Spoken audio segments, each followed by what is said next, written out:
Kan Mas Kita. Dinal dibuka pesertanya biar pada masuk.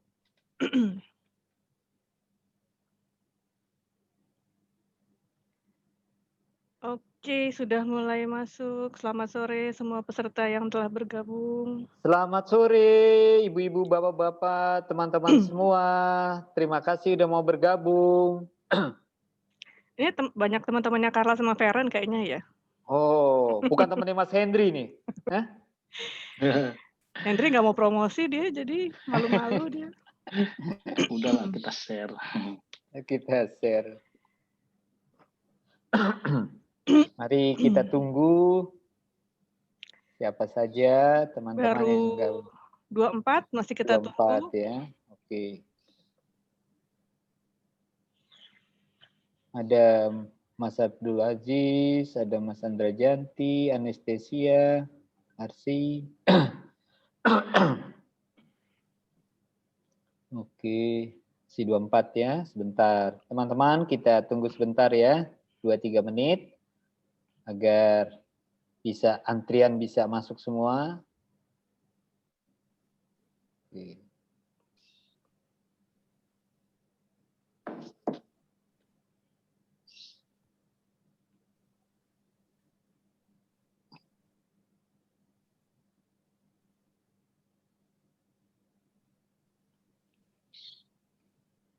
YouTube 27. bagaimana di YouTube kabarnya? Di YouTube apakah ada yang bergabung juga?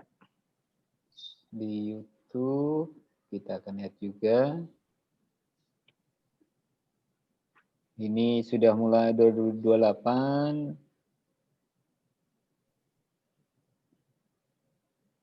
Ini dari mana-mana ini, wah paling cukup banyak ini yang sudah registrasi nih Mbak Manda ya. Betul.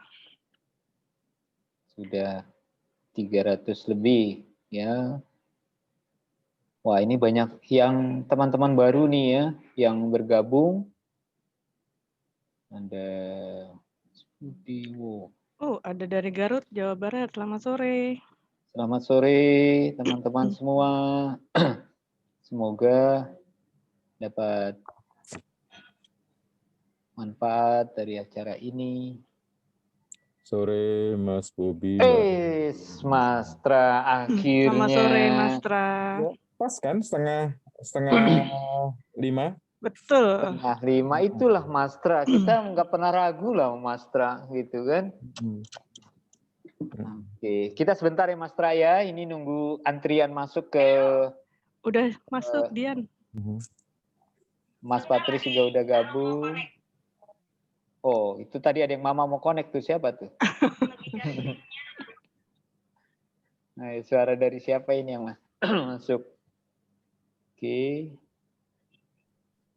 Sudah 49. Mas Tra ini hari ini cukup banyak ini, Mas.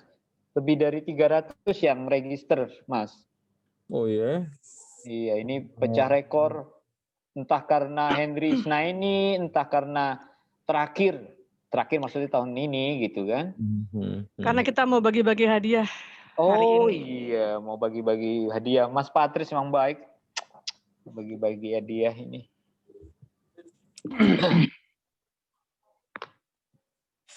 Sudah 50 orang, mau kita mulai Mas Bobi?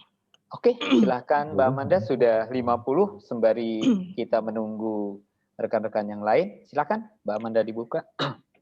Oke, selamat siang Bapak Ibu, teman ngobrol sekalian. Selamat siang semuanya. Selamat sore, dimanapun Selamat sore. Bapak Ibu berada. Aduh, senangnya. Sore. Oke. Hari ini kita menyelenggarakan ngobrol ke-6 dan terakhir di tahun 2020 karena terakhir tahun ini ya. Tahun ini karena nanti kita libur dulu, Natal tahun baru kita berjumpa lagi di tahun 2021.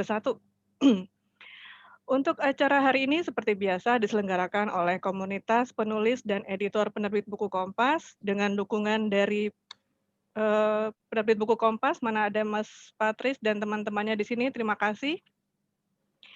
Jadi ini adalah acara yang spesial karena awalnya mungkin ada yang pernah melihat di sosmed saya. ngobrol ini adalah acara kamisan kami sebenarnya, penulis dan editor buku Kompas, yang kemudian gara-gara pandemi jadinya dibuat online. Mungkin Mas Bobi mau cerita siapakah itu komunitas penulis buku, penerbit buku Kompas? Oke, terima kasih Mbak Amanda. Selamat sore semuanya, Mas Tra, Mas Hendri, kemudian Carla, Feren, dan semua yang hadir, Mas Patris, Mas Agung, Mbak Mita, Mbak Amanda tentunya. Saya tidak bosan-bosan untuk bercerita apa itu komunitas kami, karena kita berharap bahwa nanti dalam satu kesempatan teman-teman punya karya, kemudian mau mencoba menerbitkan buku. Nah, salah satu penerbit yang bisa Anda coba adalah penerbit buku Kompas. Bila Anda sudah pernah ataupun sudah menulis buku di penerbit buku Kompas, maka Anda bisa bergabung di dalam komunitas kami, komunitas penulis, editor, dan komunitas penulis, editor, dan penerbit buku Kompas. Komunitas ini didirikan 5 tahun lalu, tepatnya tanggal 15 November tahun 2015. Ya, kami baru ulang tahun, tapi sengaja dalam masa prihatin ini kita tidak merayakan. Ya, awalnya kami punya acara rutin yang namanya kita sebut Kamisan. Di dalam acara Kamisan itu, kami para penulis beserta penerbit buku Kompas berkumpul untuk ya ngobrol bersama-sama, diskusi, kemudian makan snack bersama-sama, dan selalu ditutup dengan acara foto bersama. Tujuannya apa sih dari Kamisan? Kamisan ini kita saling berbagi, saling mengenal, saling menginspirasi satu sama lain. Dulu acara kami ini hanya untuk anggota komunitas. Mengingat dalam perkembangan situasi sekarang di mana pandemi yang terjadi, maka kita coba pertemuan offline ini kita ganti online. Setelah ditimbang-timbang lebih jauh, lah kenapa hanya untuk anggota komunitas?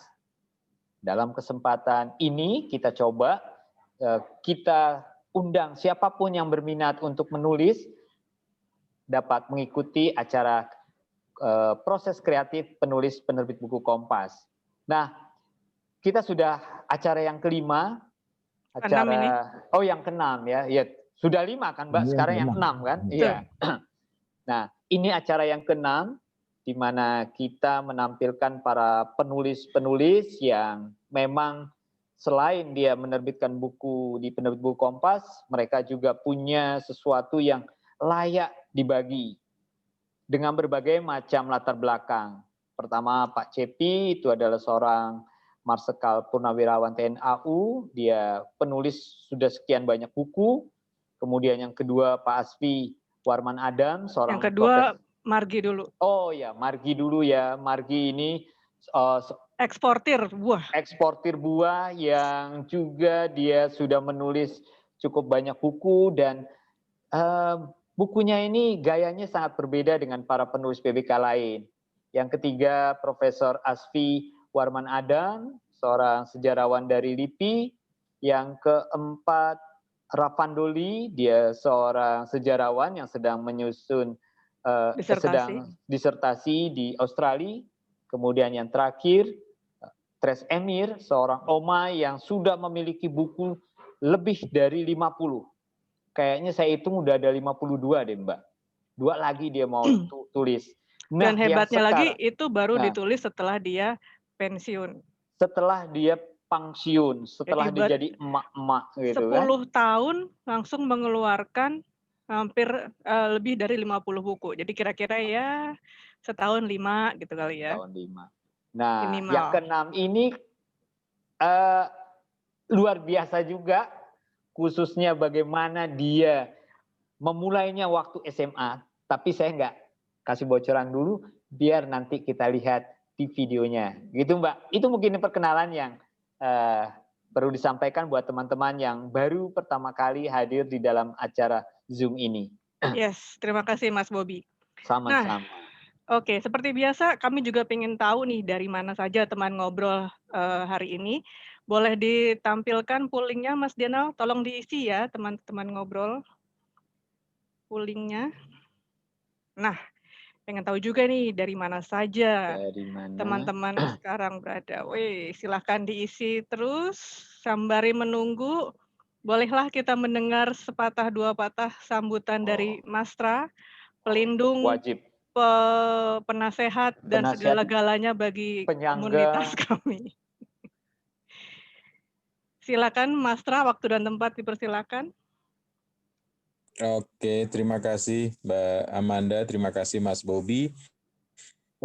Terima kasih Mas Henry Isnaini yang sudah mau berbagi pada sore hari ini. Dan menurut saya hari ini mungkin agak berbeda dengan 5 diskusi atau 5 bincang Ngobrol. yang sudah kita lakukan, ngobrol yang sudah kita lakukan ini Mas Bobi, Mbak Amanda dan teman-teman, karena hari ini rasanya saya berharap banyak dan kita bisa melihat nanti Mas Henry bercerita juga bagaimana menjadi mengencourage, mendorong teman-teman lain untuk kemudian menuliskan buku dan bekerja sama dengan penerbit buku Kompas, karena ini bukunya Mas Henry salah satunya, Bobby Freeberg, mantan pilot Angkatan Laut Amerika Serikat berjuang untuk kemerdekaan Indonesia.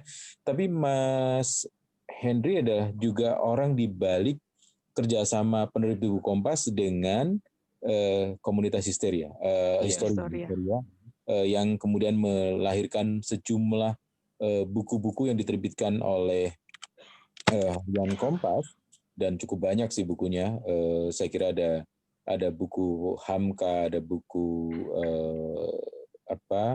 Kennedy Soekarno, ada. Jadi itu yang kemudian menjadi sesuatu yang berbeda dengan penulis-penulis yang lain.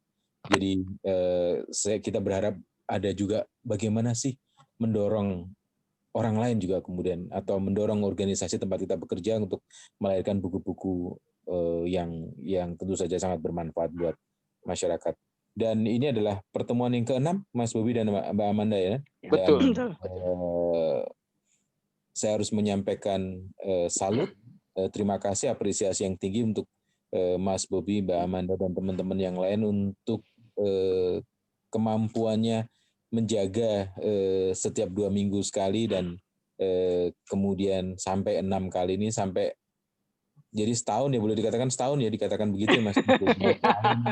Tanpa jeda, ini sesuatu yang luar biasa saya kira dalam situasi sekarang ini. Dan saya tidak ingin berpanjang kata. Selamat berdiskusi, selamat ngobrol. Pasti akan banyak hal yang kita temukan dalam ngobrol-ngobrol hari ini, karena ngobrol dengan banyak orang yang hebat-hebat, banyak orang yang pintar, banyak orang yang bijaksana, termasuk juga ngobrol dengan Mas Henry Isnaini pada sore hari ini pasti akan menghasilkan sesuatu yang luar biasa untuk membangun bukan hanya diri kita, tetapi juga membangun bangsa ini. Dan saya mengikuti Mas Henry, satu aja yang saya ingin sampaikan, saya sudah kangen Malingping. Saya pernah sampai Malingping dan terpaksa harus nginep di Malingping ketika liputan, kemudian banjir di sekitarnya yang sehingga saya nggak bisa keluar dari Malingping. Terima kasih, selamat berdiskusi, selamat ngobrol, dan pasti akan memberikan banyak hal, banyak informasi pada kita semua. Terima kasih. Saya akan mengikuti dari belakang ya. Terima kasih. Mas Tra, sebelum ke belakang, buku yang ini ya Mas Tra ya? Betul.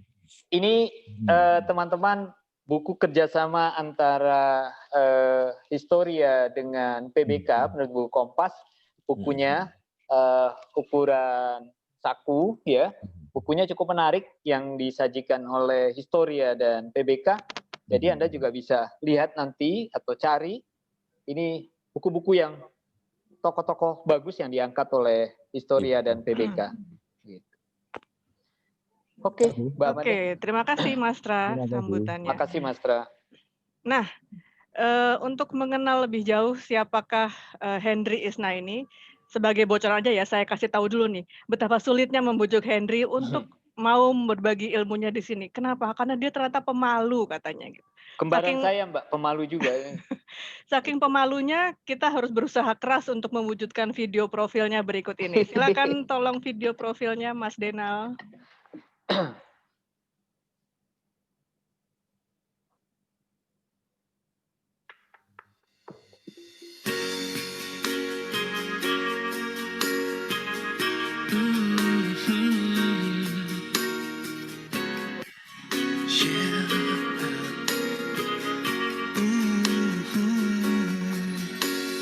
Hiding from the rain and snow, trying to forget but I won't let go. Looking at a crowded street, listening to my own heartbeat. So many people all around the world. Tell me, where do I find someone like you, girl? Take me to your heart, take me to your soul. Give me your hand before I'm old. Show me what lovers haven't got a clue. Show me that wonders can't be true. They say nothing lasts forever. We're only here today. Love is now or never. Bring me far away. Take me to your heart, take me to your soul. Give me your hand and hold me. Show me what love is, be my guiding star. It's easy. Take me to your heart.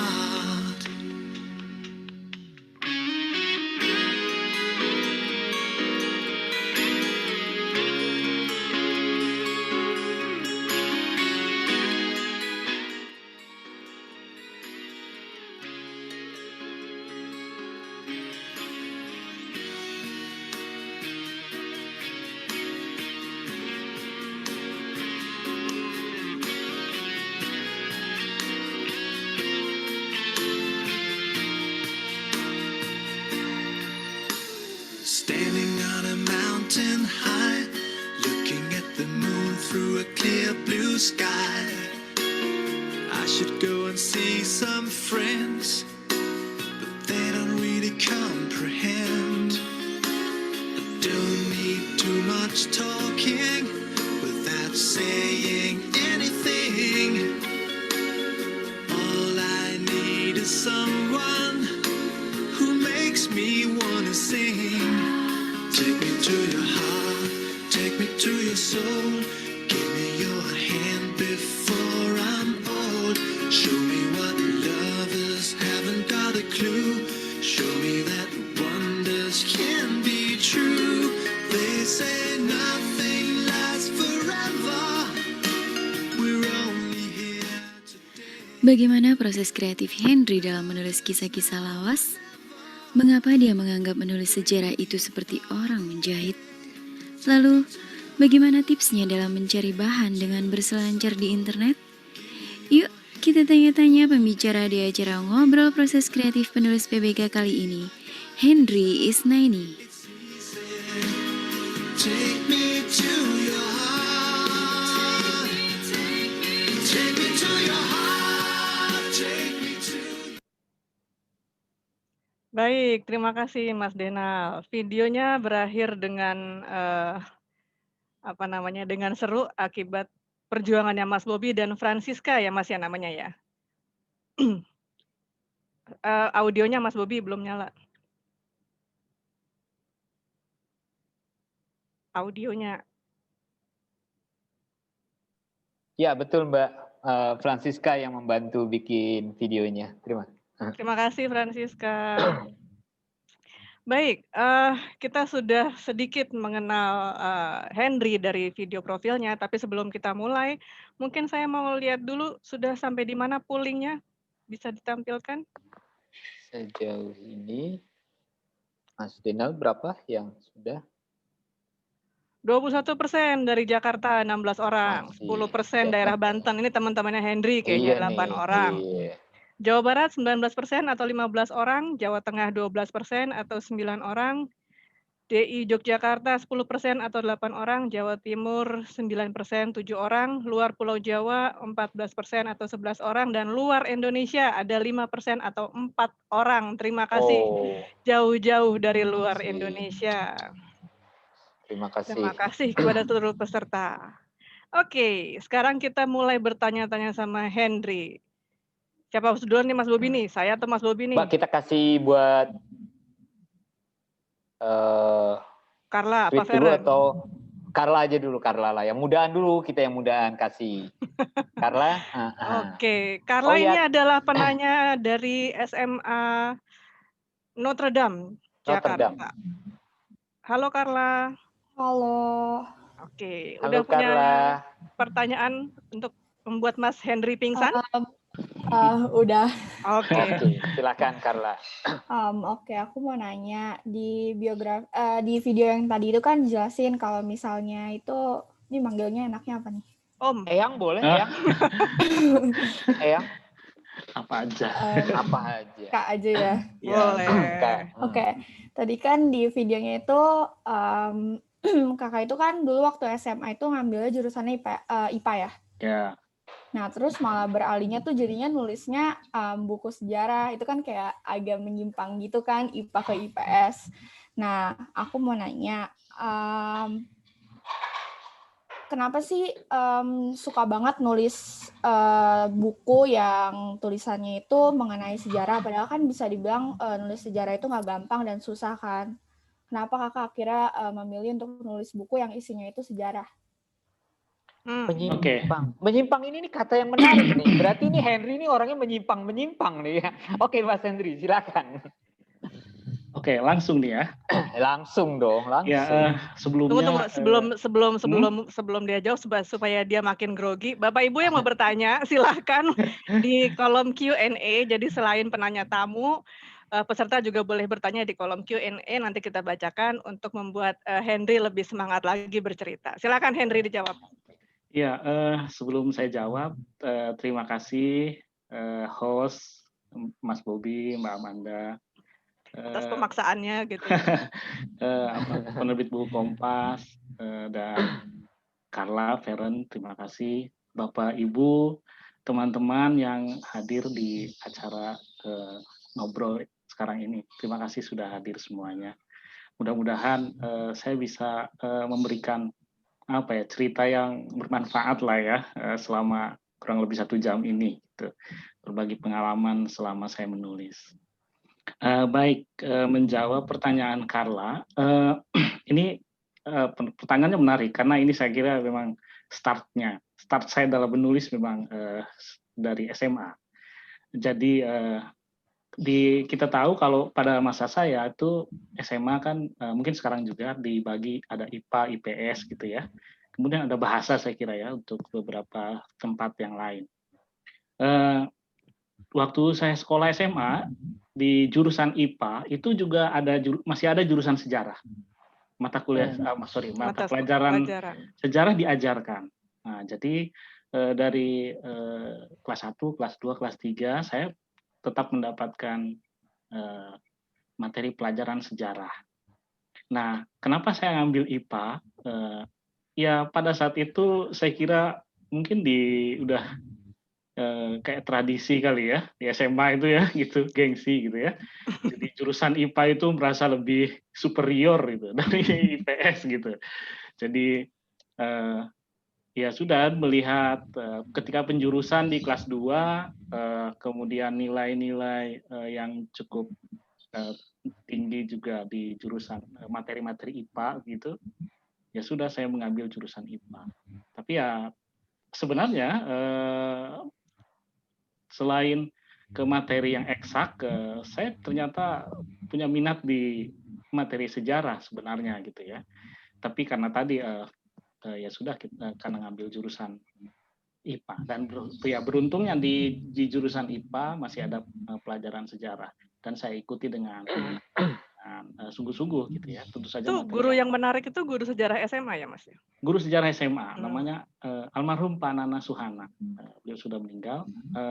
Saya minat ke sejarah ketika pertama kali masuk SMA.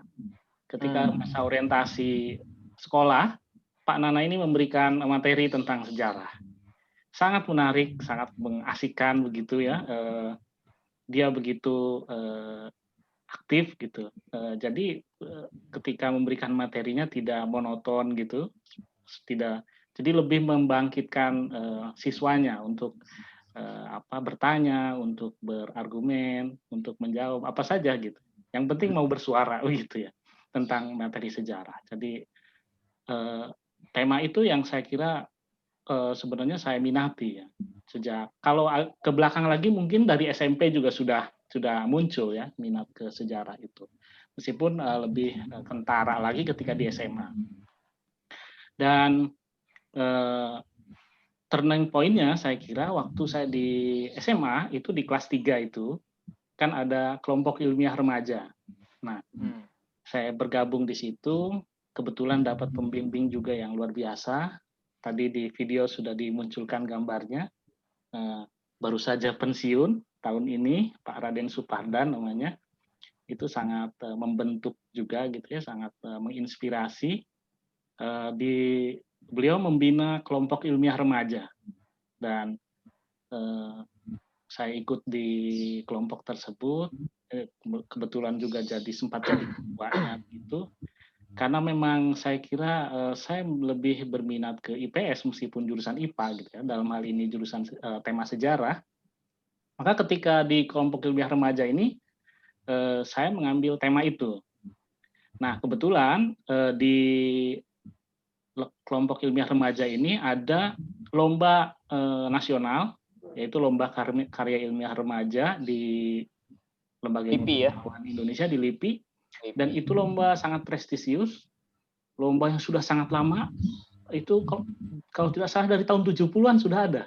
Saya kira banyak alumninya itu. Iya. Nah, itu. Salah satunya itu Rapando yang kemarin juga. Rapando. Iya, Rapando itu untuk tingkat lulusan LIPI ya. kuliah, untuk mahasiswa. Jadi target di kelompok ilmiah ya mengikuti lomba nasional itu. Nah, di tahun 2003 saya ikut. Nah, ikut ngambil penelitian tentang IPA. Ya, tentang biologi laut begitu ya. Kan daerah saya Malingping, Banten Selatan, laut. Nah, jadi mainnya ke laut. Nah, penelitian itu ternyata ya tidak lolos. Justru di 2003 itu kelompok teman saya yang lolos, jurusan IPS. Nah, kemudian gagal di 2003, 2004 saya ikutan lagi.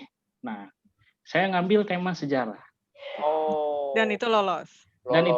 Kebetulan saya berasal dari Banten Selatan. Di Banten Selatan itu dulu pada zaman pendudukan Jepang itu ada proyek pertambangan batu bara.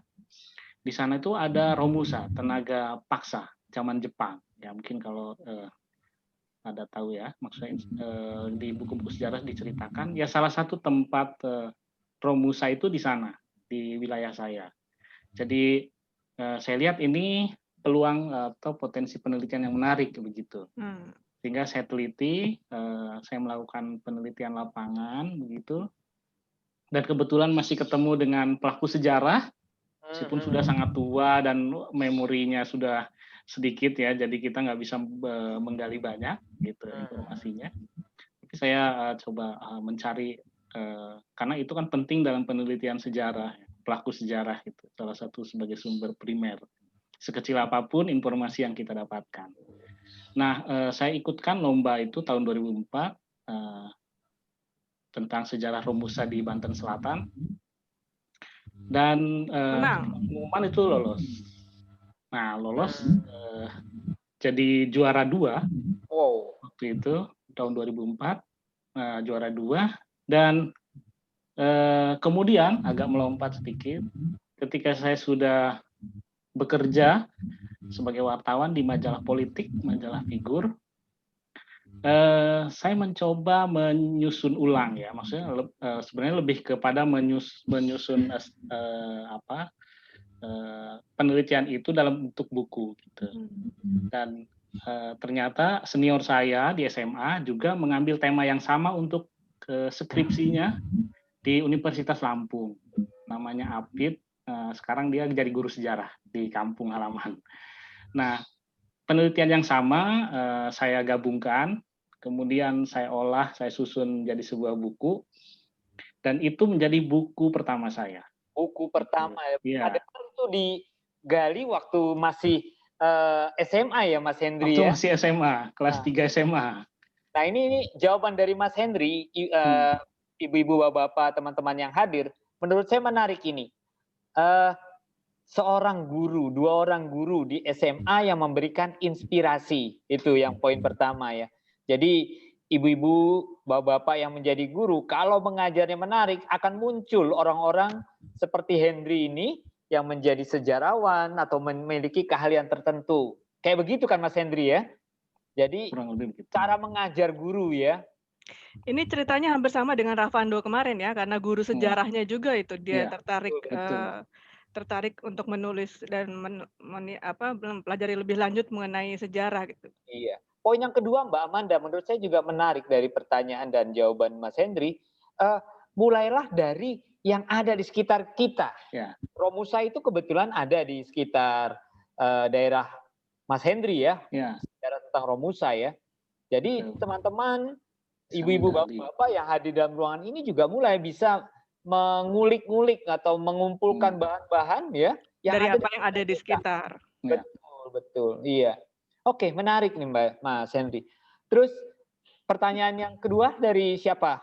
Sebentar dulu Mas. Jadi saya mau tanya nih, jadi turning point-nya Hendri itu gara-gara guru sejarahnya yang asik ngajar atau gara-gara di sekitar rumahnya banyak cerita sejarah nih Hen? Kalau minat terhadap sejarah tentu dari guru ya. Oke. Tadi ya saya diajar oleh beliau kan mata pelajaran sejarah. Kemudian yang menumbuhkan minat terhadap penelitian dan penulisan itu waktu di kelompok ilmiah remaja itu. Karena di kelompok ilmiah remaja ini ekstrakurikuler ya di sekolah. Saya kira mungkin setiap sekolah mungkin ada sih. Umum ini hampir seluruh Indonesia kok. Karena setiap lomba juga pesertanya banyak banget. Nah, jadi saya kira di situ bisa tumbuh juga. Kalau di kelompok ilmiah remaja itu kan kita diajarkan cara penelitian begitu ya. Ya agak ilmiah ya gitu ya. Dan ini saya kira bekal menarik sih sebenarnya. Kalau misalkan sejak dari SMA kita bisa sudah mulai mencoba meneliti, menulis begitu. Nah, itu nanti ketika tahap berikutnya kita di kuliah, saya kira tidak akan terlalu kaget dengan mungkin tugas-tugas makalah kayak gitu ya.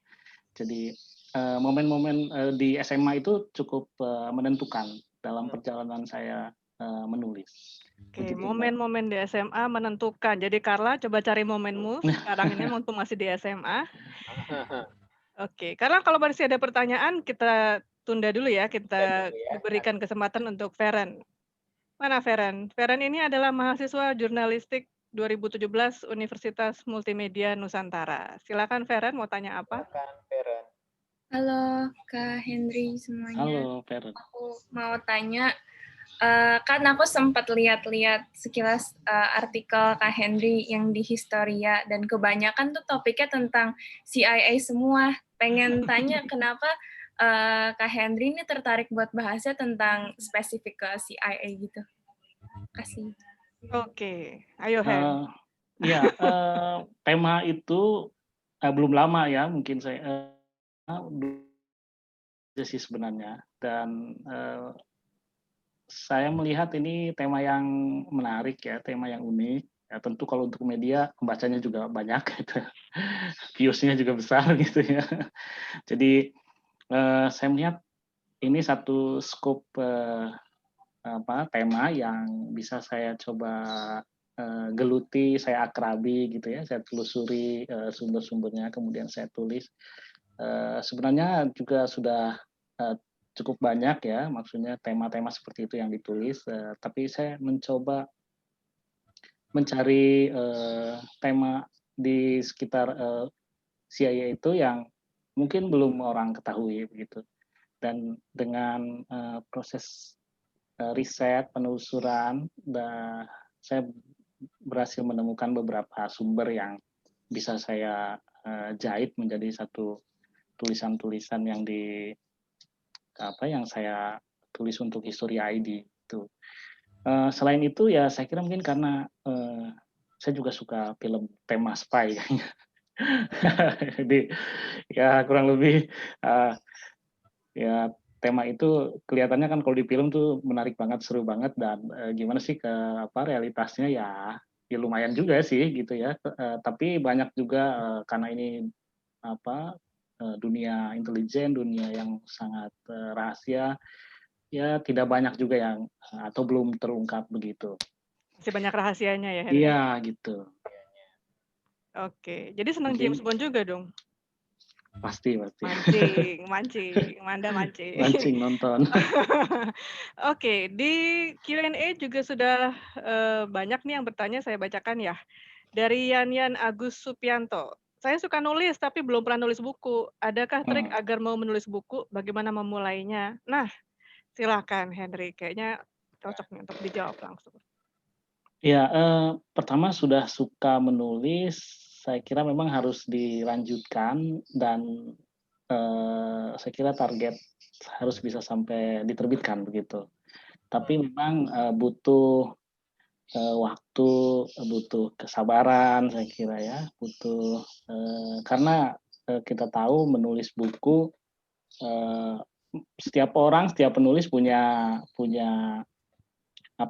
kemampuan yang beda-beda ya. Bisa jadi ada yang mungkin cepat, seperti tadi mungkin Oma itu punya kecepatan the flash kali ya, dia bisa nulis cepat begitu, dalam 1 tahun bisa menerbitkan banyak buku gitu. Tapi misalkan untuk tema seperti yang saya tekuni, sejarah, itu cukup membutuhkan waktu karena saya harus melakukan riset, mengumpulkan bahan-bahan itu yang cukup memakan waktu. Karena menulis sejarah itu sangat bergantung sekali kepada sumber. Mungkin berbeda dengan menulis fiksi ya. Fiksi juga tetap membutuhkan riset ya untuk beberapa kasus gitu. Tapi fiksi imajinasi juga cukup menggunakan imajinasi yang sangat baik, itu akan mempercepat juga proses penulisannya. Saya kira untuk pertanyaan tadi memulainya nulis aja ya gitu ya. Memang ya teruskan saja gitu. Tema apa yang sudah kita kerjakan, kita selesaikan begitu ya. Kita targetkan. Saya kira itu penting. Bahwa saya menulis kalau misalkan memang punya target untuk sampai menjadi buku ya ditargetkan untuk sampai selesai begitu. Memang pasti akan butuh waktu. Harus ditargetkan. Jadi setelah itu kan nanti ada melalui tahapan berikutnya kan, buku itu akan ditawarkan ke penerbit, misalkan nanti akan ada review di internal penerbit begitu. Yang terpenting saya kira memang ketika sudah menulis dan punya target untuk menulis buku, upayakan sampai selesai ya. Tentu saja kan untuk buku ada persyaratan-persyaratan, dalam artian misalkan ketebalan buku saja itu sudah syarat minimal sekali gitu ya, buku itu harus tebal sekian begitu. Jadi ya tentu kita harus mencapai itu gitu ya, persyaratan-persyaratan yang dibuat oleh penerbitan gitu ya, itu kita penuhi begitu. Baru pada tahap berikutnya nanti kan ya penerbit yang akan menentukannya kayak gitu. Dan yang terpenting sih sebenarnya juga tema atau tema penulisan yang kita ambil itu cukup menarik, cukup unik, dan mungkin pembaca juga sangat dibutuhkan pembaca begitu. Jadi perlu riset tema terkait dengan itu juga sih saya kira. Mungkin gitu, Mbak. Iya, baik. Terima kasih. Tergantung juga dari penerbit ya. Artinya ketika naskah masuk bisa aja apa yang sudah disajikan yang dibuat oleh Mas Hendry itu ada diskusi ataupun perubahan-perubahan yang diminta oleh penerbit? Bisa jadi sih seperti itu. Jadi saya ada beberapa buku misalnya yang diterbitkan di BBK itu, yang kemudian dalam prosesnya ya kita diskusi dengan editor, mulai dari misalkan sistematikanya gitu, atau ini perlu data apa, ditambahin apa lagi gitu. Jadi kita harus terbuka. Jadi ketika penerbit sudah menerima gitu ya, tertarik untuk menerbitkan, ya saya kira kita bisa ikuti apa kira-kira yang disarankan oleh penerbit. Karena biasanya editor itu punya pengalaman yang sangat jauh ya, karena membaca apa perkembangan buku, kemudian pasar seperti itu. Jadi kita bisa ikuti, apalagi untuk penulis pemula ya, maksudnya baru mau menerbitkan buku begitu. Kita bisa berdiskusi dengan editor buku, dan biasanya memang editor mengarahkan ke hal yang sangat baik kok dari susunan bukunya, hasilnya gitu. Oh. Mbak Manda nih ada dari Rudolf Luhukai dari Surabaya, Mbak. Ya. Dia tanya begini, Mas Hendri, bagaimana menyajikan materi sejarah dengan baik? Karena seringkali ada pro dan kontra. Nah, gimana nih Mas Hendri menyajikan materi sejarah dengan baik? Karena juga seringkali muncul pro dan kontra.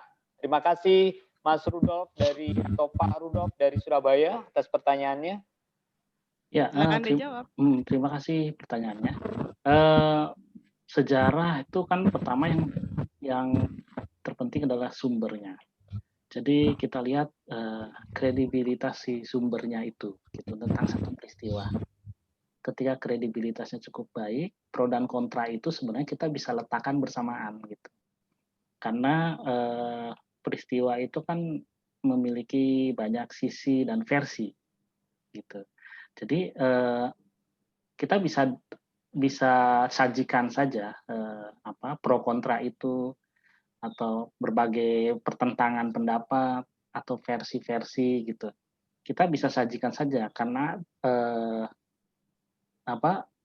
itu berdasarkan argumen-argumen atau sumber-sumber yang saya kira bisa diverifikasi dulu gitu ya, pro kontranya. Tapi kita tidak bisa menyajikan sesuatu peristiwa sejarah berdasarkan subjektivitas kita gitu, keinginan kita gitu. Misalnya dalam menghadapi pro dan kontra, saya senangnya dengan yang pro-nya misalkan. Nah, terus kita mengabaikan yang kontranya ya. Jadi misalkan ya dalam sejarah Indonesia itu kan ada satu peristiwa sejarah yang sangat pelik ya, yaitu peristiwa 65 misalkan. Nah, selama Orde Baru kita hanya disajikan satu versi yang dibuat oleh versi pemerintah misalkan. Tapi setelah pemerintah Orde Baru selesai, muncul berbagai penelitian yang sangat kredibel gitu, oleh banyak peneliti sejarawan dengan berbagai dokumen-dokumen yang penting ya, arsip-arsip seperti itu. Dan ternyata memunculkan cerita-cerita lain, versi-versi lain yang selama ini diterima hampir 30-an tahun misalkan gitu. Nah, kita melihatnya ya harus secara utuh itu.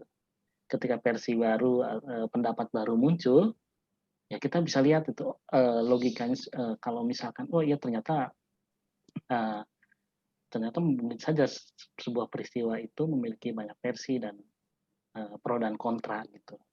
Dan itu saya kira kalau dalam sejarah biasa, bukan hanya dalam sejarah sih, pro dan kontra, polemik itu justru kan yang menghidupkan sebuah peristiwa, sebuah tema saya kira. Gitu. Jadi kita bisa sajikan saja pro dan kontranya sejauh itu didukung oleh argumen dan sumber yang kredibel.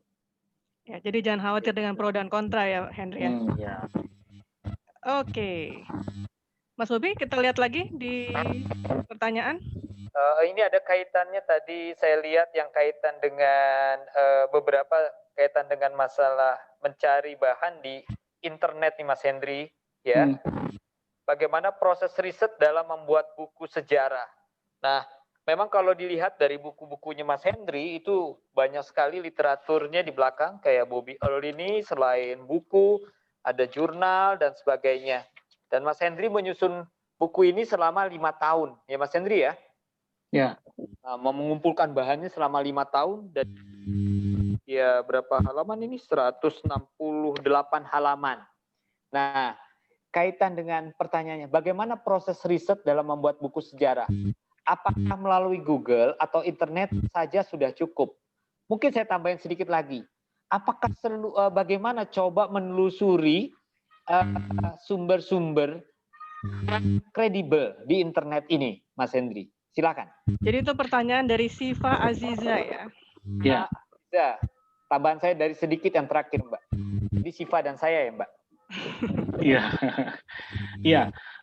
Saya kira dengan era internet ini, mestinya kita sebagai peneliti atau penulis itu sangat terbantu dan termudahkan saya kira.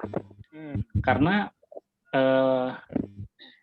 kita bisa mencari sebagai awalan gitu ya penelitian dengan cara Google atau menelusuri di internet itu akan memberikan peluang-peluang menemukan sumber-sumber yang sesuai dengan yang sedang kita tulis. Memang tentu saja tidak semua sumber ada di internet gitu. Tetapi internet itu bisa melacak ke petunjuk untuk kita menelusuri sumbernya di mana gitu. Di internet sendiri saya kira sekarang sudah sangat kaya sekali ya, mulai dari e-book yang gratis ya, yang kemudian ada jurnal-jurnal. Saya kira jurnal-jurnal seluruh Indonesia bahkan luar negeri juga sekarang sudah dipublish, sudah banyak, jadi bisa kita akses. Belum tentu kadangkala mungkin kita ke perpustakaan nyari sesuatu sumber yang bahkan mungkin tidak ada gitu, tapi kita bisa temukan melalui internet.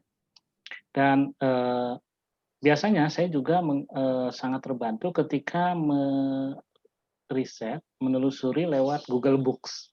Nah, itu Google Books ini sangat efektif saya kira untuk mencari tema atau mencari sumber yang kita cari yang terkait dengan tulisan kita. Karena Google itu biasanya langsung mensort ke bagian yang kita sedang cari kan gitu. Nah, biasanya di Google Books itu kan kita tidak ada buku-buku yang hanya sedikit ya ditampilkannya, tidak utuh. Tapi dari situ ketika ada petunjuk kan kita tahu judulnya apa gitu. Nah, itu tahap berikutnya ya kita coba cari ke perpustakaan mana ada buku itu gitu. Jadi dengan berselancar sebenarnya itu akan memudahkan kita dan membuat kita lebih efisien dalam menggunakan waktu untuk penelitian. Jadi kita bisa berselancar di Google untuk mencari sumber-sumber yang akan kita gunakan untuk menulis. Ketika ada di Google dalam bentuk misalnya jurnal, yaitu keberuntungan ya kita bisa dapatkan. Tapi ketika tidak ada, kita dapat petunjuk untuk melacaknya ke perpustakaan-perpustakaan yang ada di, ya, terutama perpustakaan yang besar, misalkan Pusnas misalkan. Selain itu, tentu saja yang tidak ada di Google, ya arsip pasti ya, itu tentu saja tidak ada. Jadi kita harus ke Arsip Nasional. Jadi apalagi kalau menulis sejarah, arsip itu sangat penting sekali karena itu sumber primer dan memang kita harus meluangkan waktu kalau itu untuk ke Arsip Nasional. Arsip Nasional sendiri sih untuk beberapa proyek dia ada yang digital. Misalkan untuk proyek sumber periode sejarah POC itu sudah ada digitalnya. Jadi itu bagi peneliti yang jago bahasa Belanda kuno terutama gitu yang sedang meneliti, itu bisa diakses secara digital. Bahkan banyak sekali situs-situs yang official saya kira ya, baik itu universitas atau lembaga pemerintahan gitu yang sudah mendigitalisasi sumber-sumbernya gitu.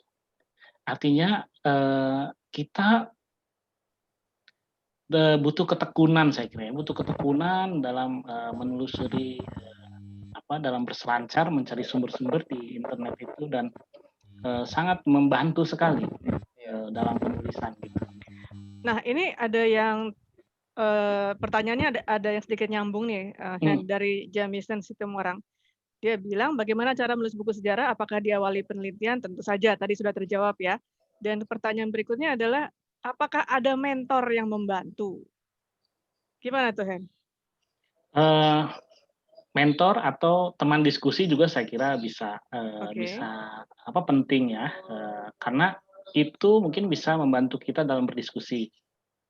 Jadi kalau misalkan saya di kantor ya di historia misalkan ya dengan teman-teman kantor, terutama dengan redaktur, dengan pemimpin redaksi begitu.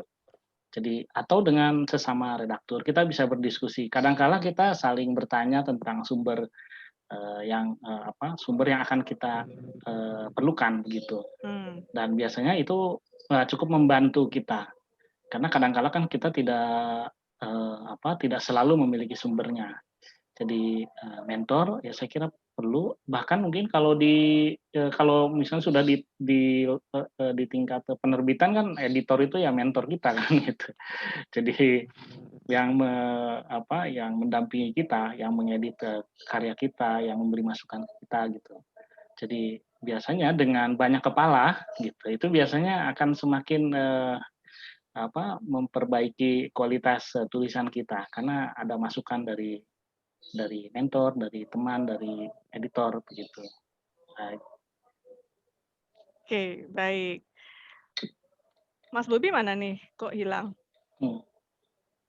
Oke, saya lanjutkan dulu saja. Mas Bobi, ada pertanyaan lagi nggak nih?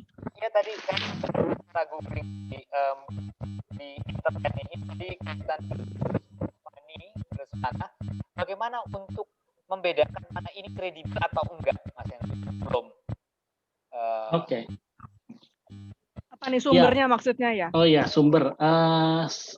Misalnya gini ya, kita tahu di internet itu ada Wikipedia misalkan.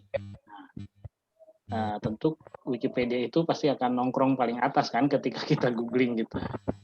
Karena semua orang pasti akan buka itu. Tetapi Wikipedia tidak bisa dijadikan sumber kan gitu. Nah, bagaimana kita memanfaatkan Wikipedia? Nah, kita lihat sumber-sumber yang digunakan oleh Wikipedia itu biasanya kan dikasih tautan di bawah, referensinya. Nah, kita telusuri langsung ke sumber utamanya. Gitu. Jadi jadikan Wikipedia itu sebagai penunjuk jalan. Gitu. Nah, biasanya di referensi di bawah Wikipedia itu kan ada yang dalam bentuk PDF misalkan. Nah, biasanya jurnal-jurnal yang sudah terpublikasikan itu ditautkan gitu di situ. Ya sudah, kita langsung rujuk ke situ. Dan biasanya juga ada buku, ada berita begitu. Jadi proses penelusurannya saya kira seperti itu. Dan pemilahan sumber yang kita gunakan dalam sejarah misalkan, ya pertama yang harus kita lihat adalah penulisnya dulu. Ya, gitu. Penulisnya ini siapa? Semakin kapasitasnya semakin tinggi tentu semakin kredibel kan. Mungkin yang menulis buku tersebut seorang doktor misalkan, atau penelitiannya banyak sejarawan misalkan. Jadi kita bisa langsung lacak ke sumber-sumber utamanya gitu. Bahkan jadi seperti ini, ketika ada satu sumber misalkan atau buku, dia mengutip buku lain atau mengutip sumber lain, ya kita lihat buku yang dia kutip itu buku apa, kita bisa cek kan ke bukunya gitu langsung. Gitu. Bisa juga seperti itu. Itu jauh lebih baik ya. Kita jadi bisa langsung ngecek ke sumber asli yang digunakan oleh si penulis tersebut gitu. Kecuali mungkin sumber-sumber yang primer sekali. Misalnya dalam sejarah tuh banyak penelitian dalam bentuk jurnal, tesis, disertasi, misalnya atau buku-buku sejarah yang sumbernya arsip-arsip gitu. Nah, kita bisa itu saya kira dari penggunaan sumber saja itu sudah bisa kita kita nilai ini sumber ini kredibel. Dan kita kan agak susah untuk memverifikasi dalam artian menelusuri ke arsipnya bisa saja gitu ya. Tapi kalau misalkan arsip seperti itu yang susah, artinya kredibilitas si sumber ini sangat kuat. Gitu. Jadi intinya kita sebisa mungkin menelusuri ke sumber yang pertama gitu. Ketika ada penulis, dia mengutip sebuah buku, ketika buku itu masih bisa kita temukan, ya sudah, gunakan buku yang dia gunakan. Gitu. Sekaligus untuk cross check, untuk memverifikasinya, kayak gitu. Tapi kalau misalkan tadi dalam bentuk arsip itu karya itu saya kira cukup kredibel untuk digunakan sebagai sumber. Ya, Gitu. jadi ini pertanyaannya dari Fani Lesmana tadi ya, bagaimana kita bisa yakin dalam mencari data melalui internet karena kadang-kala ada sumber yang mungkin saja kurang kredibel. Jadi sarannya Henry adalah dicari ke sumber utamanya gitu ya. Ya. Sepanjang dia masih merujuk ke suatu Ya. tempat, ikutin lagi ikutin lagi, kalau dia merujuk lagi ikutin lagi. Jangan jadi jangan patah semangat ya Fani ya. Oke. Ada banyak pertanyaan, sebentar, saya jadi agak liar ini. Oke, Mas Bobi ada mau bantuin saya nggak milihin pertanyaan? Hilang lagi dia. Oke, Mas? Ya, halo? Ya, silakan Mas. Pertanyaan mana lagi Mas? Ini tadi saya lihat, ini kaitan dengan pengalaman pertama nih. Dari Anas Ahmad. Mas Henry, pertama menulis buku yang diterbitkan PBK itu gimana sih? Gitu. Prosesnya yang makan waktu berapa lama? Yang pertama ini kan yang Bobi ya Mas ya? Iya. Terjawab, ngumpulin ya. Bagaimana sih perasaannya gitu ketika buku bisa di PBK? Ya, ya sebelumnya kan saya sudah punya pengalaman menerbitkan buku ya. Di video kan ditunjukin saya mulai menerbitkan buku 2008. Kemudian hampir tiap tahun saya kira bisa menerbitkan buku gitu. Pertama itu saya kira portofolio ya gitu. Dan kebetulan ketika di PBK tahun 2014 saja, 2014-2015 saya mengerjakan buku yang bersama-sama dengan Pak Aspi Arman Adam, Mas Boni dan ada teman satu lagi. Pak Malwi biografi Pak Malwi Sailan. Jadi saya kira dari temanya saja ini PBK tertarik banget karena ini kan Pak Malwi Sailan adalah wakil komandan Cakrabirawa, jadi ajudannya Bung Karno gitu lah ya. Jadi bukunya ada di Mas Bobi tuh, Mas Bobi bisa tunjukin nggak? Pak Maulwi, ya itu dia. Ya, jadi waktu itu kami mengerjakan buku itu biografi. Jadi ini biografi official ya. Jadi saya mengerjakan beberapa kali wawancara dengan Pak Maulwi yang sudah sepuh. Ya. Jadi sangat susah sebenarnya kita mengorek datanya gitu. Buku itu direncanakan 2 jilid. Jadi jilid pertama pengalaman dia ketika menjadi ajudan Bung Karno. Pengalaman berikutnya itu Pak Maulwi Sailan ini kan kiper timnas, jago banget kipernya dulu. Dia dulu yang bisa menahan imbang Rusia kan di Olimpiade Melbourne tahun 56 kalau salah. Jadi itu kami lihat tema tersendiri yang menarik bila dibikin satu buku sendiri gitu tema. Dan Pak Maulwi sempat jadi ketua PSSI gitu. Jadi punya kiprah di dunia olahraga gitu. Selain itu juga kemudian di dunia pendidikan. Jadi jilid kedua rencananya mau itu. Tapi karena Pak Maulwi keburu meninggal dunia kan sehingga bukunya yang terbit cuma 1. Dan ini cukup kalau tidak salah 3 kali cetak mungkin ya tepuk tangan. Nah sambil mengerjakan buku itu saya punya proyek pribadi mengumpulkan bahan yang buku Bobby Freeberg ini. Gitu. Jadi ini proyek pribadi saya. Jadi saya kumpulin bahan kecil-kecil. Jadi ini kan kayak tokoh orang asing gitu. Yang pada masa revolusi itu dia menyewakan pesawatnya ke pemerintah Indonesia yang waktu itu belum punya pesawat angkut, pesawat-pesawat yang ada peninggalan Jepang tuh pesawat-pesawat kecil gitu. Nah dia menawarkan, dia itu kayak petualang gitu, dia punya pesawat Dakota namanya. Nah jadi pesawat sebelum Indonesia punya pesawat RI-001, dia duluan nih dikasih pesawat RI-002 gitu. Nah, saya menemukan nama dia ini itu di autobiografinya Bung Karno disebut. Nah, disebut di situ bahwa aku tidak akan melupakan teman Amerika saya. Bobby Freeburg, dan siapa ini kan nih, Soekarno sampai nyebut gitu. Nah, ini namanya udah pasti nama asing gitu. Saya coba perlahan-lahan gitu ya, kumpulkan bahan-bahannya gitu. Dan ya ternyata karena ini tokoh yang bukan tokoh Indonesia gitu ya, bukan tokoh terkenal gitu. Jadi butuh waktu yang cukup lama ketika mengumpulkan ini bahannya, hampir mungkin 5 tahun ya, karena jadi ibaratnya menjahit sih sebenarnya, atau memasang puzzle sih sebenarnya gitu. Jadi merekonstruksi peristiwa selama Bobby Freeburg ini di Indonesia kan singkat sekali dia, dari 46 sampai 48. Periodenya segitu doang coba di Indonesia, karena dia tragis ya, dia pesawatnya jatuh di daerah Lampung. Dalam misi itu juga, dalam misi pemerintah Indonesia. Saya suka dengan buku ini ya. Entah karena sama-sama namanya dari nama Bobby-nya. Sama-sama kan? Namanya kayaknya. Itu subjektif Mas. Berharap juga Mas Hendri. Tapi sebenarnya saya suka di sini, yang buat saya menarik buku ini adalah di bagian halaman belakang. Di situ saya bacakan ya. Namaku Bob Freeburg. Aku orang Amerika. Dan menaruh simpati pada perjuangan Anda. Bantuan apa yang dapat kuberikan? Kata Bobby Earl Freeburg kepada Presiden Soekarno. Ini barusan saya baca begini merinding loh Mas Hendri.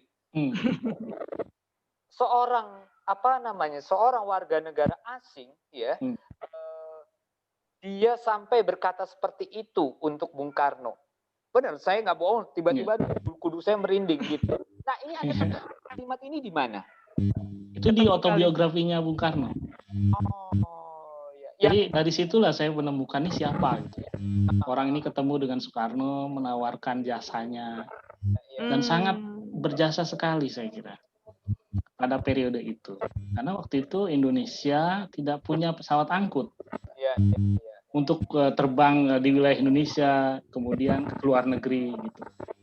Nah, pesawat angkut itu ya Dakota, dia punya gitu. Jadi dia menawarkan, awalnya sih sewa gitu ya, cuma nggak tahu dibayar apa enggak gitu ya. Tapi dia saya kira seorang petualang gitu. Dan ketika misi terakhirnya itu dari Banten, membawa emas untuk membeli pesawat lagi. Dia transit di Lampung, kemudian jatuh, hilang kontak. Kemudian ada investigasi dari Angkatan Udara dan disimpulkan ada kemungkinan ditembak jatuh oleh pesawat Belanda, jatuh di daerah Lampung. Nah, bangkai pesawatnya itu baru ditemukan 20 tahun kemudian. 20 tahun kemudian? Iya, karena itu jatuhnya di hutan. Jadi ini sebenarnya ya tokoh kecil yang punya peran besar sebenarnya. Dan tadi mungkin saja tidak banyak orang yang tahu. Nah, jadi tema-tema seperti ini sebenarnya yang saya cukup tertarik untuk mengangkat orang-orang seperti itu. Nah, ini bukunya menarik Mas Hendri. Laku nggak? Relatif Mas. Laku lah. Jangan mau menanyakan hal-hal yang sensitif gitu, nanti dia nggak mau jadi narasumber loh. Iya. Mau minta royaltinya juga.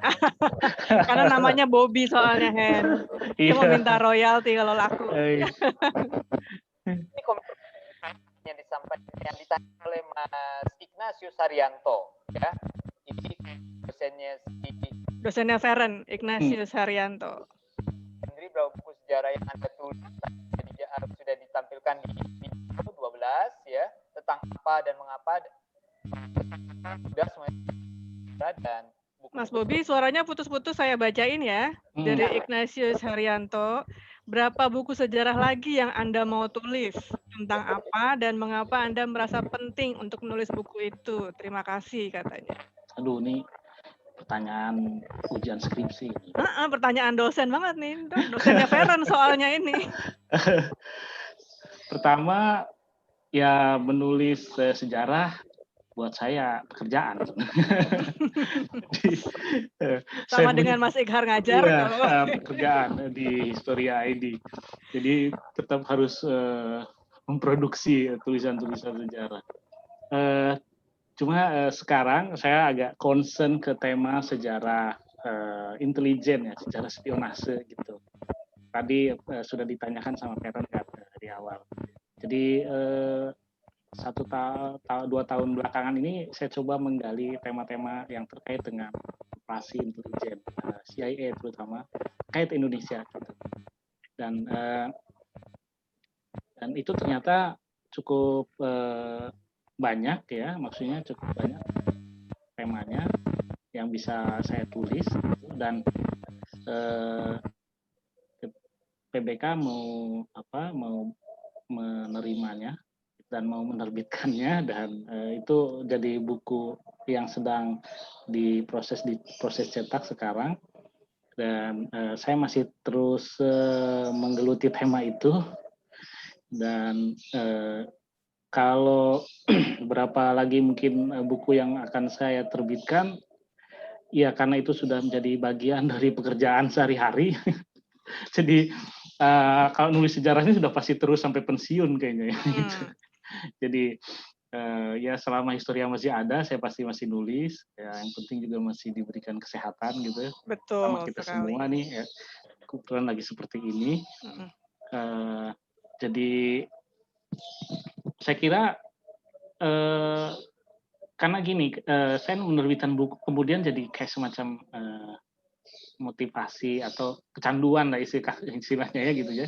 Jadi ketika terbit, waktu pertama kali terbit juga 2008 gitu, agak kaget juga gitu kan, diterbitin oleh penerbit Ombak di Jogja. Kemudian senang banget gitu, kadang-kadang nggak terlalu memikirkan akan mendapatkan royalti seberapa gitu. Sudah terbit aja kadang udah senang banget gitu. Karena kita tahu usaha untuk menulis dan menulis buku terutama bahkan menerbitkannya itu kan lumayan butuh effort yang sangat besar gitu. Apalagi juga butuh kepercayaan dari penerbit juga gitu ya, bahwa tulisan kita atau karya kita tuh layak untuk diterbitkan gitu. Jadi sejauh ini sih saya sambil bekerja di Historia ID cukup konsisten, dalam 1 tahun bisa lah 1 buku bisa nerbitin. Jadi kayak gitu, Mas. Ya. Ini kayaknya kita mesti segera kembali ke penanya tamu karena wajah-wajahnya udah pada penasaran mau nanya lagi gitu ya. Carla udah ngebet banget ya. Gimana Carla? Ada pertanyaan lagi nggak buat Henry? Feren habis ini ya. Ya aku mau nanya lagi. Tadi kan kakak bilang kalau misalnya waktu SMA itu kan analisis kan. Nah sekarang itu kan aku SMA, aku ambil IPS juga kan, dan kebetulan guru sejarah aku juga tipenya yang ngajarnya itu kita disuruh menganalisis. Dia juga yang kayak tipenya tuh yang menerima opini kita. Jadi yang sejarah-sejarah yang kita pelajarin itu sebelumnya ya kita cari tahu sendiri kira-kira itu kenapa masalahnya. Nah, terus kan tadi kakak juga banyak nulis artikel tentang CIA kan. Soalnya kakak bilang tadi katanya ya kenapa enggak, karena belum banyak yang membahas tentang itu kan. Nah, terus katanya nggak usah ragu kalau misalnya ada kredibilitasnya. Nah, aku mau nanya nih, kan akhir-akhir itu banyak banget kan berita-berita yang kayak tentang sejarah, tapi yang belum pernah muncul ke berita gitu, yang kayak sebelumnya kita belum pernah dengar atau masih asing didengar gitu. Kayak contohnya beberapa waktu yang lalu tuh ada berita kalau misalnya sebenarnya Bapak Soekarno itu masih hidup, segala macam gitu-gitu. Dan banyak banget narasumber yang diwawancara ngomongnya ya emang begitu. Nah, itu kan kita nggak tahu dong dia beneran apa enggak dan itu merupakan kredibilitas atau enggak. Jadi menurut kakak itu tuh harus diungkap apa enggak sih yang kayak gitu? Sedangkan kan kayak gitu kan ya membuat orang tertarik juga dong. Ya kan? Terus di dalam artikel sejarah itu kan pasti kakak juga ada nulis dong beberapa kalimat yang nunjukin opini kakak tentang sejarahnya, dan itu pasti bersifatnya kritis. Nah itu pernah nggak sih ngerasa takut buat nyampein opininya? Karena beberapa waktu yang lalu itu kan aku ada kayak ikut lomba menulis esai juga kan.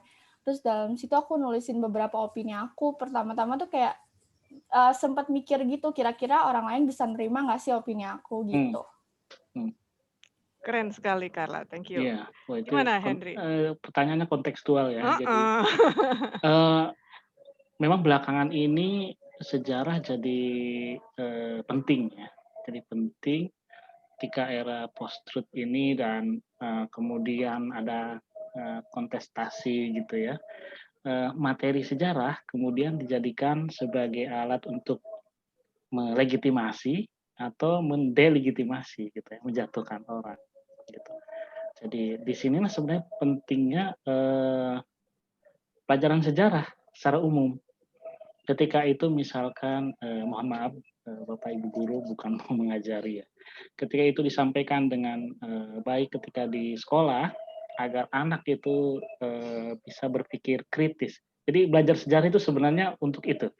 Salah satunya adalah untuk menumbuhkan sikap kritis dan skeptis.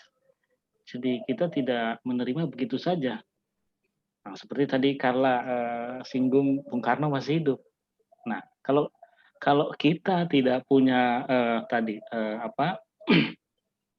punya daya kritis gitu ya dan skeptis, pasti akan menerima begitu saja. Wah, benar gitu. Nah, sebenarnya larinya nanti akan ke dunia hal-hal yang aneh kan, mistis mungkin atau apapun gitu. Bahkan ya kita tahu mistik-mistik di sekitar Bung Karno itu kan cukup luar biasa lah di mana-mana gitu. Tapi kan sejarah adalah berbicara fakta sejarah. Soekarno sudah meninggal tahun 70-an. Foto-foto pemakaman, semua makamnya jelas banget ada. Gitu. Jadi, nah masih terkait ini kasus orang yang mengaku sebagai tokoh sejarah bahkan dalam hal ini Soekarno. Sebenarnya ini sudah berulang kali dalam pengalaman kita sebenarnya. Tapi itu terkait dengan sesuatu yang dalam sejarahnya sendiri memang misteri. Misalkan ya Suprijadi. Nah, Suprijadi itu pemimpin pemberontakan Peta di Blitar. Suprijadi ini pada kabinet pertama oleh Soekarno diangkat jadi Menteri Keamanan Rakyat. Sekarang mungkin Menteri Pertahanan. Tapi dia tidak kunjung datang. Jadi Suprijadi ini kan menghilang. Nah, gitu. Nah, ini jadi kontroversi dalam sejarah. Nah, belakangan muncul kan ada orang yang mengaku sebagai Suprijadi. Nah, gitu. Dan dia sangat banyak tahu tentang Suprijadi ini gitu. Tapi kita harus juga tetap kritis gitu dengan sosok ini. Gitu. Apalagi kalau dibandingin dengan Bung Karno tadi, kalau Bung Karno secara fakta sejarahnya sudah semua orang sudah tahu, foto-foto pemakaman semuanya udah tahu, udah banyak gitu ya. Jadi nggak sebenarnya sih kalau yang kasusnya Soekarno ya udah jelas Soekarno sudah meninggal gitu. Jadi ini adalah orang yang mengaku saja dan biasanya nanti jatuhnya ke orang-orang yang memang suka dengan dunia mistik nah gitu. Jadi kita harus tetap berpikir kritis ya Hen ya. Betul, memang belajar sejarah salah satunya sebenarnya itu untuk menumbuhkan daya kritis dan ingat skeptis. Nah, tapi kalau sudah kritis kemudian beropini tadi kata Carla gimana tuh kalau opininya? Nah, kalau opini itu biasanya gini, dalam penulisan sejarah itu kan ada istilah historiografi ya. Historiografi itu pengumpulan sumber-sumber. Nah, sumber-sumber kita kumpulkan, baik itu primer, sekunder, arsip, koran, gitu ya. Nah, kemudian tahap berikutnya setelah pengumpulan adalah menganalisis sumber itu. Gitu.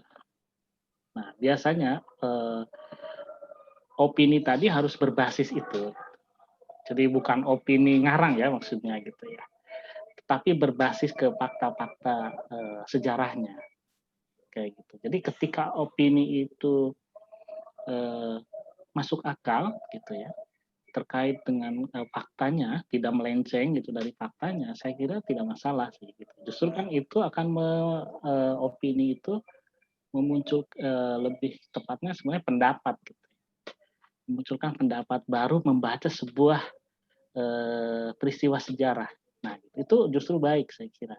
Tapi tetap ketika mengeluarkan pendapat itu harus berbasis data dan fakta sejarahnya dulu gitu. Jadi tidak ujuk-ujuk ya gitu, tidak ada landasannya. Jadi nggak apa-apa. Biasanya kan penelitian sejarah itu berkembang. Bahkan ada misalkan satu peristiwa sejarah, mungkin di tahun-tahun yang akan datang ada penelitian terbaru melihat sejarah itu, dia memunculkan pendapat yang baru gitu. Ketika melihat peristiwa itu. Jadi saya kira dinamis justru sejarah gitu. Jadi tidak usah takut asalkan itu berbasis fakta dan datanya. Itu Carla. Jangan khawatir untuk beropini ya habis ini ya. Yang penting harus punya data dan fakta dan landasan yang tepat gitu. Iya, betul. Oke, sekarang Feren ya. Ya, mau tanya Kak, dalam menulis ini tantangan terbesarnya tuh dalam riset sama nulis tentang sejarah ini apa sih Kak? Yang pertama sih sebenarnya dalam proses pengumpulan bahan sih ya. Jadi itu kan kalau kita nulis sejarah, kalau nggak ada bahan ya, itu sangat susah sekali kan kita. Karena kita berdasarkan sumber-sumber atau data-data yang ada. Biasanya kalau misalkan sumber-sumbernya sudah lengkap gitu, tahap berikutnya memang tantangan kedua ya menyusunnya kan ya, menyusun tulisannya. Nah itu biasanya tantangan tersendiri sih. Kadangkala mungkin lancar, kadangkala juga tersendat-sendat. Itu saya kira biasa dalam proses menulis ya. Jadi kalau misalnya, tapi tahap awal dalam pengumpulan data itu yang butuh waktu sih. Kalau misalkan sudah terkumpul, kita kan tinggal merekonstruksi dan menyusun tulisannya dengan tentu saja kalau misalnya pengalaman saya di Historia kan kita harus menulis sejarahnya secara populer ya. Jadi apalagi kita menyajikan tulisan sejarah ya masa lalu gitu. Jadi ketika mau menulis, membuat judul saja benar-benar dipikirkan gitu. Karena itu udah jadi itu yang pertama kali dibaca kan sama pembaca ya.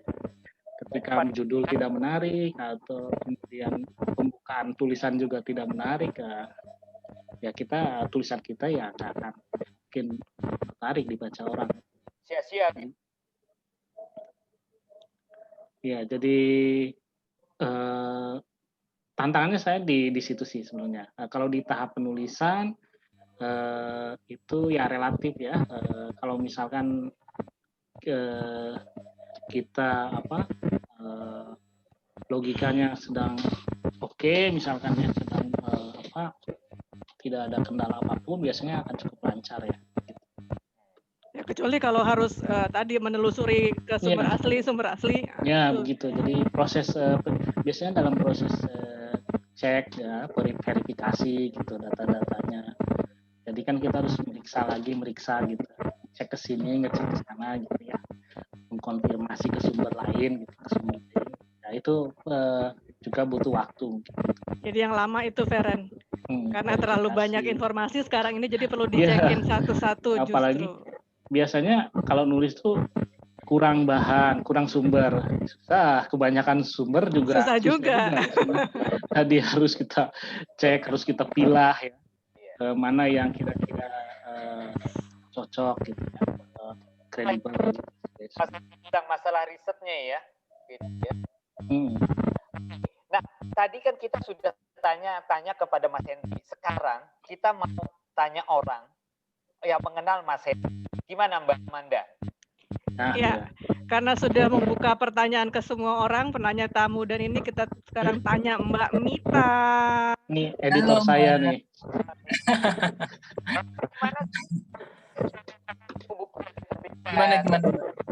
Gimana Mit kesan-kesannya menangani buku Hendri? Jadi aku pertama kali kerja sama Hendri tuh di buku Freeburg ya Hen ya. Iya. Udah lama itu ya. Ya terus terakhir ya bukunya yang lagi proses cetak ini. Nanti akan dipublikasikan sih. Dia sama Hendri sih asik, Cie. Kalau nggak asik nggak boleh ngasih naskah lagi ya, Mit ya. Tektokannya sih enak, Mbak. Jadi kalau misalnya kalau sejarah itu kan misalnya ngomongin tentang tokoh-tokoh tuh kadang suka rada sensitif gitu ya. Jadi ya udah tinggal Hen nih kayaknya, atau enggak misalnya kayak kemarin tuh buku Henry terakhir agak terkendala di foto-foto gitu. Jadi ya aku tuh takutnya wah ngambek nih karena beberapa kali dicopot gitu kan. Dia ngasih foto terus ternyata setelah diskusi sama Mas Patris dibilang ini kayaknya sensitif nih gitu, ganti lagi, habis diganti juga kayaknya nggak oke gitu, akhirnya nggak jadi ya. Aduh, takut marah nih ternyata.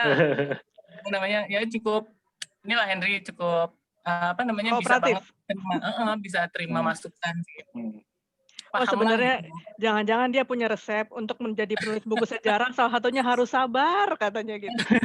Iya itu dia. Operatif banget sih Mbak. Terus ya udah tektokannya enak, terus tulisannya juga udah rapi sih sebenarnya. Jadi mengurangi pekerjaan ya Mit ya. Gitu sih Mbak kesannya. Oke, terima kasih. Mita udah pesan jangan tanya yang aneh-aneh ya Mbak ya, gitu. Enggak kok, cuma ditanyain bagaimana kesannya. Oke, terima kasih ya Mit. Ini jadi kira-kira bukunya Henry berikutnya nih dikasih bocoran nggak kapan keluarnya? Ini lagi baru naik cetak sih kemarin setelah di drop beberapa kali ya foto-fotonya ya. Padahal Mit kemarin tuh saya bujukinnya tuh biar dia mau tuh pas barengan bukunya terbit Hen gitu. Iya, perkiraan kita juga gitu. Cuman ternyata ada beberapa yang mesti dijaga sih Mbak. Betul.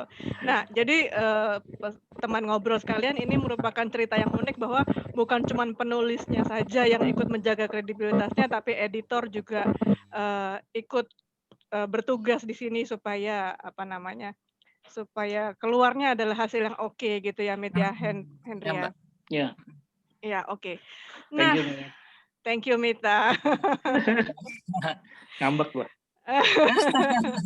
Oke, ini kayaknya sudah waktunya untuk Mas Henry memilih penanya terbaik ya.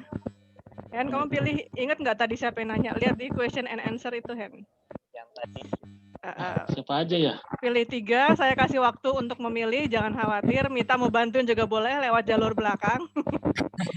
Nah, untuk selanjutnya kita mau kasih kesempatan dulu nih untuk informasi buku baru dari penerbit buku Kompas ya Mas Bobi ya. Ya, Mas Patris, ada buku baru yang akan mau ditampilkan? Mana Mas Patris? Halo Mas Patris. Teman-teman ngobrol, teman-teman Mbak Amanda dan Mas Bobi.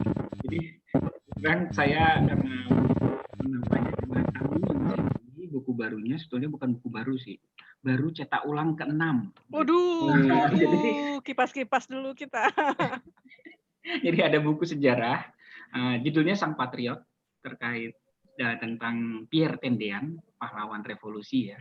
Dan ini baru aja bulan ini cetak ulang ke-6 gitu kan. Kenapa kok bisa cetak ulang sebanyak itu? Nah, ini sebetulnya patut kita kita ketahui gitu ya. Memang ini berangkat dari komunitas buku ini. Penulisnya banyak, ada 6 orang gitu loh. Jadi ini keroyokan gitu kan.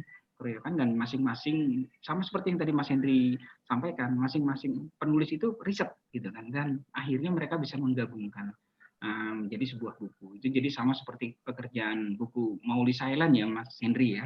Masing-masing penulis riset dan itu. Dan ini buku ini ya syukur sekali sudah sampai cetakan ke-6 dan para penulisnya itu juga bervariasi. Ada yang dosen, ada yang dokter, ada yang anak SMA gitu. Dan ini sebagai kabar baik juga bahwa penulis itu tidak harus menunggu lulus kuliah dulu. Penulis itu tidak harus menunggu lulus disertasi atau doktoral gitu. Jadi selagi muda sudah bisa menulis buku begitu. Tapi memang dasarnya seperti Mas Henry tadi sampaikan, harus kuat sumber-sumbernya, harus bisa merangkai katanya seperti itu.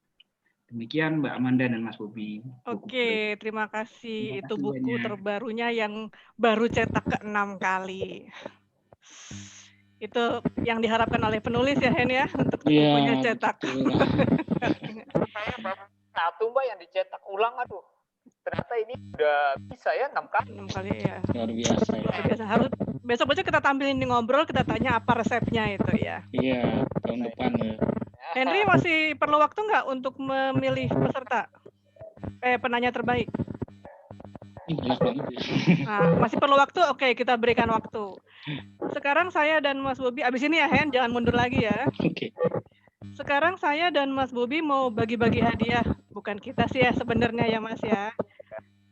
Tapi penerbit buku Kompas. Terima kasih Mas Patris atas kemurahan hatinya. Aduh, mana tadi hadiah-hadiah. Kita mau berikan hadiah untuk berapa orang nih? 6. 2 dan 5, 7 ya. Jadi ada 2 orang yang mendapat 5 paket buku karena 2 orang ini 4 kali mengikuti ngobrol. Jadi dari 6 kali 2 orang ini terpilih karena mengikuti 4 kali ngobrol. Yaitu namanya Bonaventura. Bonaventura dari Tangerang, Mbak. Dari Tangerang. Kayaknya tadi nanya juga ya, cuman maaf ya belum sempat ditanyakan. Kemudian yang berikutnya lagi ada Dorothea Rangkoli dari Merauke. Ya, jauh.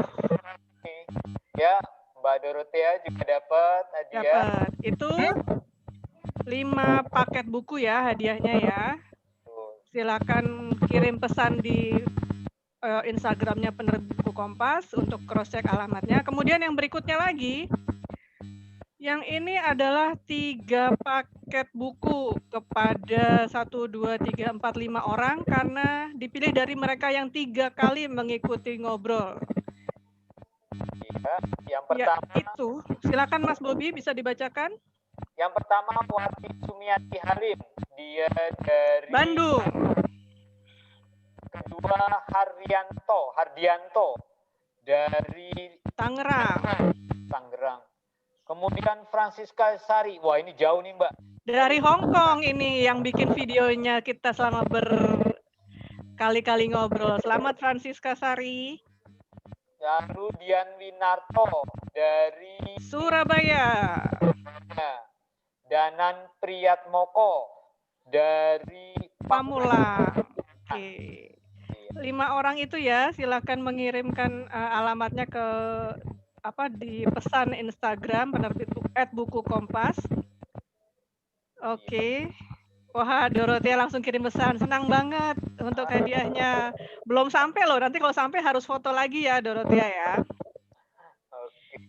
Oke, gimana Henry? Jangan pusing-pusing, nulis sejarah nggak pusing, milih orang pusing. Sudah punya yang penanya terbaik? Masih menimbang-nimbang dia kayaknya nih. Kredibilitasnya perlu diteliti ya. Gimana? Udah? Ya, silakan disebutkan namanya. Anas Ahmadi ya. Anas Kalau nggak Ahmadi. salah namanya. Rudolf Luhukai. Sama Fani Lesmana. Anas Ahmadi, Rudolf Luhukai, dan Fani Lesmana. Silakan kirim pesan di Instagramnya Penerbit Buku Kompas. Anda terpilih sebagai penanya terbaik, nanti akan mendapat hadiah dari Penerbit Buku Kompas. Oke. Apalagi yang mau kita sampaikan, Mas Bobi? Kayak lengkap ya yang kita mau sampaikan ya. Udah lengkap ya. Utang kita minggu lalu yang kita mau kasih hadiah sudah selesai semua ya? Iya. Nah, ini acara yang Mbak ya. Ini juga ya. Tapi terakhir tahun 2020 aja kan ya? Iya. Dong, harus lanjut ya. Jadi untuk ngobrol hari ini, teman-teman ngobrol, ini adalah ngobrolan terakhir untuk untuk tahun 2020. Habis ini kita libur dulu, Natal dan Tahun Baru, dan setelahnya kita akan ketemu lagi di tahun 2021, Januari. Untuk tepatnya kapan, pembicaranya siapa, silakan follow Instagramnya Penerbit Buku Kompas, yaitu @bukukompas. Bisa juga dengan mengikuti YouTube-nya Penerbit Buku Kompas. Gitu Mas Bobi. Iya. Kalau ada yang penasaran bukunya Henry, bisa beli juga di Gerai Kompas ya. Buku-buku sejarahnya Henry. Atau mau cari bukunya Mas Bobi yang biografi, boleh. Atau buku-buku yang lain yang penulis yang sudah kami tampilkan, semuanya ada di Gerai Kompas. Termasuk juga buku Mbak Amanda yang jalan-jalan itu kan? Yang jalan-jalan itu. Tapi nanti ini, karena belum bisa jalan-jalan sekarang. Ya, benar-benar.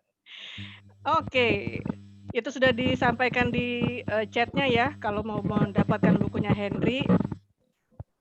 Baik, kalau begitu, karena sudah mau maghrib lagi ini, kendala kita memang di sini. Dan kepada kita sampaikan, Mbak. Sorry, ntar kepada penanya yang belum sempat kami tanyakan, sekali lagi mohon maaf atas segala keterbatasannya. Semoga tidak bosan untuk gabung di Ngobrol, karena nanti kita akan muncul lagi di 2021 dengan pembicara-pembicara yang lebih seru dan hadiah-hadiah yang lebih oke kayaknya. Ya, gimana Mas Bobi? Iya, ada salah satu pertanyaannya itu yang menurut saya menarik tadi. Bagaimana dari jurnal menjadi buku? Wah, kayaknya jangan nanya ke Mas Henry nih.